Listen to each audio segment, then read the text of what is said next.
So, welcome to Vision on TV, Charles. We're just getting your reaction to this film we've just seen on a proposed mine in Bristol Bay in Alaska where there are wild salmon. And I heard that you're a fisher.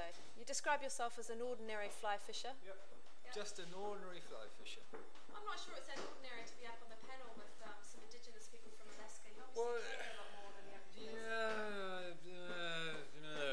yeah, sort of. But at the end of the day, I'm just somebody that cares about wild places and the peoples that live in them, because they're indivisible, frankly, and that film showed it. That's it, pure and simple. It's about people, it's about living with nature, and that's what that film was about. So why do you care particularly about this particular site? Have you been there? I fish very near to it. My father used to go out there a lot. I weirdly have never been to Alaska. I've just never been able to do it, never been able to make it fit, because of course the season's so short. I mean, it's going to be absolutely pissingly cold in a few weeks, probably now. But I fish in Montana and in Canada, so I'm about as close as you can get to it. And I respect the place, and that's why I go there, for that wilderness. And if you start chipping away at that wilderness, what's left? Actually, what's left? Well, is it selfish? Some people might think it's a bit selfish. Utterly selfish. It's utterly selfish, but then there's a lot of selfish people that want to actually create and maintain this idyllic surrounding for generations to come. That's when it stops being selfish. So if you're not a fisher and you don't live in Alaska, why should you care about this campaign? Simply because if this goes and another bit goes, what are we left with? A burnt earth with just a concrete jungle with nothing? Is that what we're going to leave behind our children as a legacy, really? Just nothing. So how far are you prepared to go personally on this campaign? I don't know. I don't know where the campaign is going to go. You know, buying a share seems a little bit sort of lukewarm. I wish I had the billions needed to buy an awful lot of shares, because that would stop it in its tracks, but I haven't. I think if you, my job as a journalist, which is what I do, is to raise awareness. And I think if you raise awareness, it's a collective awareness. And when you get a collective awareness, it's not just up there, it's not just Alaska, it's all sorts of places. So, all in all, this is just that link in that chain. So I don't know, to go back to your question, I don't know what I'd do. I don't think I want to perhaps nail myself to the front of one of those fishing boats. I'm not that way inclined.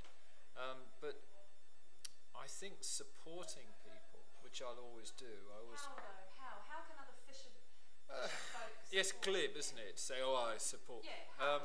What's the idea? I think what I've got to do is make my immediate friends and peers aware of what's going on out there. I mean, if you pick up a fly rod, as I do, and others pick up a fly rod and that go out there, they should be fourscore behind this, you know, supporting any move to stop this.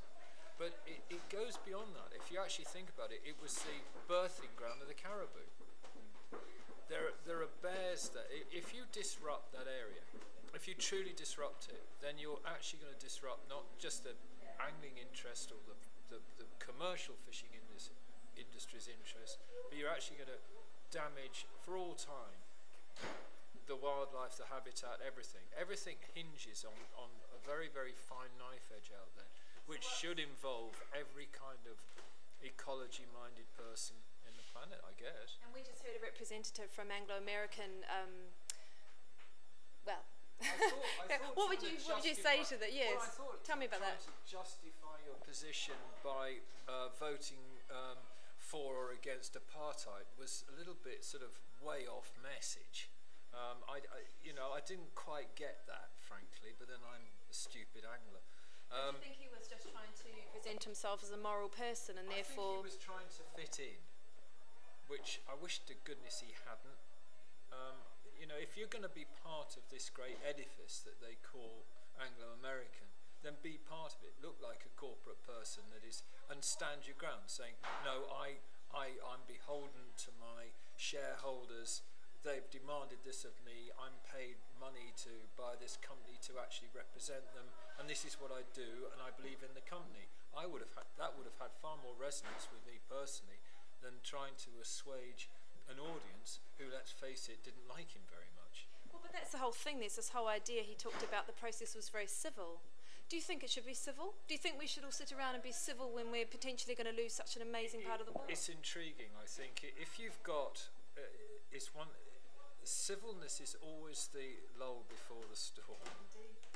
So we don't know, because they actually haven't started this yet, and the process hasn't really been completed. So when you're going to impact on human beings, when you're going to impact on their lifestyle, on their heritage, who's to say what that local populace will do?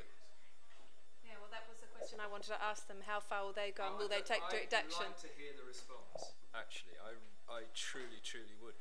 But for now, I mean, isn't it nice and isn't it cosy to be civil? But sooner or later, the war of words and pleasantries has got to give out. Because when you start to impact on things, that's when it starts to get a little bit more interesting. Thank you very much for joining us. You've been on Vision on TV, and do tune in for our next episode. I will. Thank you.